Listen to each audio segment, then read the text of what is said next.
ديلافوينتي يوضح موقفه من استدعاء كاريراس. نيكو باز يتفوق على جميع لاعبي الوسط في إيطاليا. ضغط هائل على مبابي. ألونسو يطبق نظاما صارما في ريال مدريد على خطى مورينيو. ما يفعله فينيسيوس لا يناسب قميص ريال مدريد. فاسكيز يوقع على عقود انضمامه لباير ليفركوزن. سلاح رودريغو في الميركاتو الصيفي. مرجع ريال مدريد الجديد مع تشابي ألونسو. خطط ألونسو اصطدمت بموقف لاعبي الريال. مارسيليا يحسم موقفه من صفقة سيبايوس. السلام عليكم ورحمة الله وبركاته، مع ملخص كامل أخبار ريال مدريد اليوم الثلاثاء 26/8/2025. في البداية لا تنسوا عمل لايك لهذا الفيديو. اللهم صل وسلم وبارك على نبينا محمد وعلى آله وصحبه وسلم. اللهم فرجا قريبا لأهل غزة يا رب العالمين. ديلافوينتي يوضح موقفه من استدعاء كاريراس.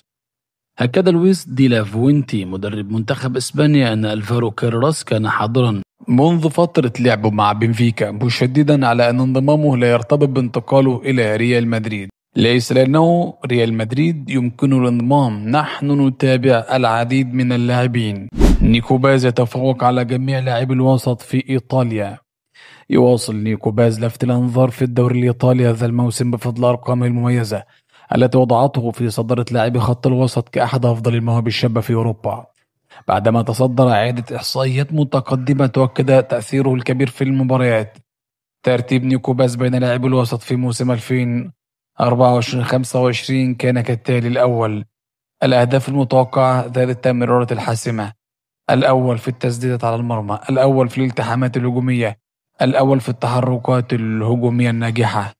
ضغط هائل على مبابي. حذر النجم الفرنسي السابق إيمانويل بيتيت مواطنه كيليان مبابي من حجم التحديات التي تنتظر مع ريال مدريد هذا الموسم، معتبرا أن سقف التوقعات أصبح أعلى من أي وقت مضى. وقال بيتيت: مبابي لا يعلم أنه يجب أن يحقق شيئا أكبر من الموسم الماضي.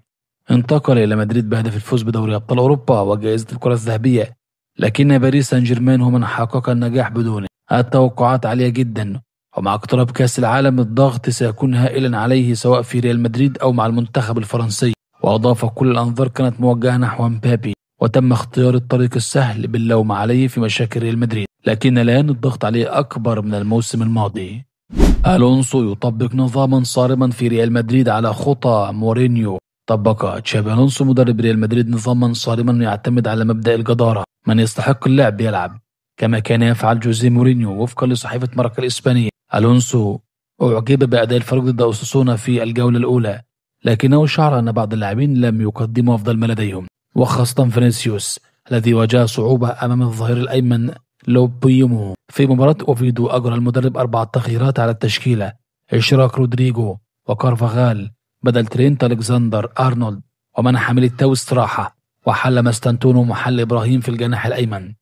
دخل فينيسيوس كبديل أمام أوفيدو ونجح في صناعة الفرق، حيث سجل هدفا وقدم تمريرة حاسمة ليقود الريال لتحقيق الفوز ب3 نظيفة. على الرغم من استهجان الجمهور عند دخوله، رد البرازيلي بتألق كبير، مؤكدا أنه لاعب يعتمد عليه في المواقف الصعبة، بينما يواصل ألونسو تطبيق نظامه الصارم لتحفيز اللاعبين على تقديم أفضل أداء لهم. ما يفعله فينيسيوس لا يناسب قميص ريال مدريد. تحدث بريدراغ ماتيتوفيتش عن سلوك فينيسيوس جونيور داخل وخارج الملعب، مؤكدا أن بعض التصرفات لا تتغير وأنها لا تليق بقميص ريال مدريد. وقال ميتيوفيتش: بعض الأمور لا تتغير، الأمر لا يستحق العناء، هذا السلوك لا يناسب أي لاعب إذا كان يرتدي قميص ريال مدريد، ولكن إذا كان هذا جزء من شخصيته فيجب أن نعتبره أمرا طبيعيا.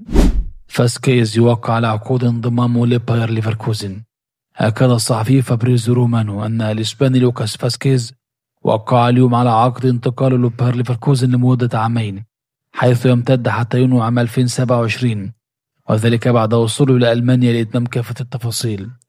الصفقة تأتي بعد نهاية مسيرة طويلة للاعب مع ريال مدريد، حيث فضل خوض تجربة جديدة في الدوري الألماني تحت قيادة المدير الفني إريك تين هاج، الذي يرى في فاسكيز لاعبا متعددا الاستخدامات قادرا على تقديم الإضافة وبخبرته وبخاصة على الصعيد الأوروبي.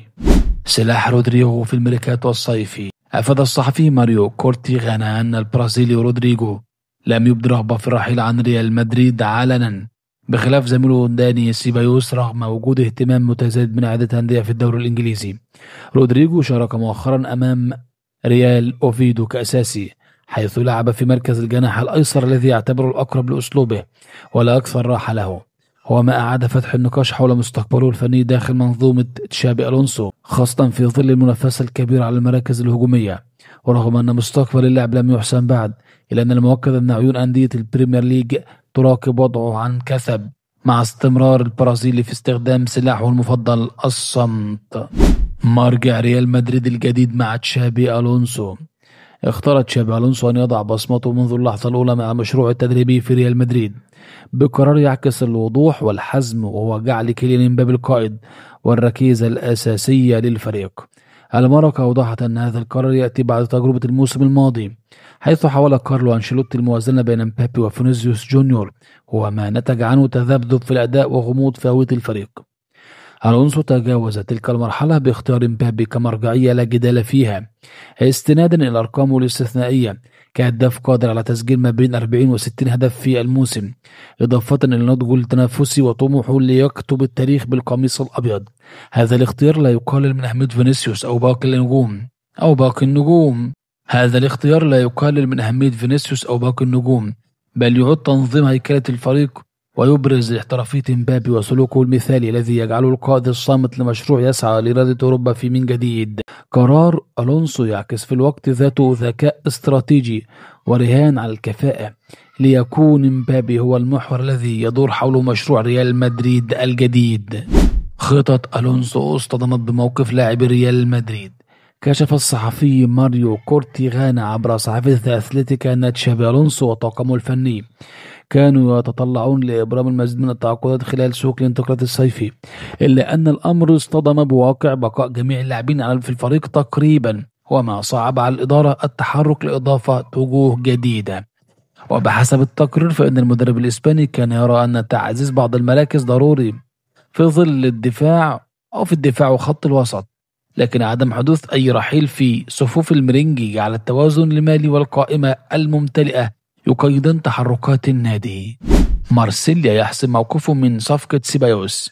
كشف الصحفي فابريزيو رومانو أن لاعب وسط ريال مدريد داني سيبايوس بات قريبا من الانتقال إلى أولمبيك مارسيليا، حيث تجرى مفاوضات مباشرة بين الناديين للتوصل لاتفاق نهائي. الصيغة المطروحة حاليا إعارة مع بند إلزامية الشراء مقابل رسوم تقل عن 15 مليون يورو. مارسيليا مصمم على ضم سيبايوس هذا الصيف بغض النظر عن مصير صفقة أدريان رابيو. هذه الخطوة قد تفتح الباب لريال مدريد من أجل إعادة ترتيب خط وسطه، خاصة مع تضارب الأنباء حول إمكانية التعاقد مع بديل في حال رحيل اللاعب الإسباني. الختام لا تنسوا الصلاة على الحبيب، اللهم صل وسلم وبارك عليك يا سيدي يا رسول الله، وما تنسوش تعملوا لايك لهذا الفيديو. والسلام عليكم ورحمة الله وبركاته.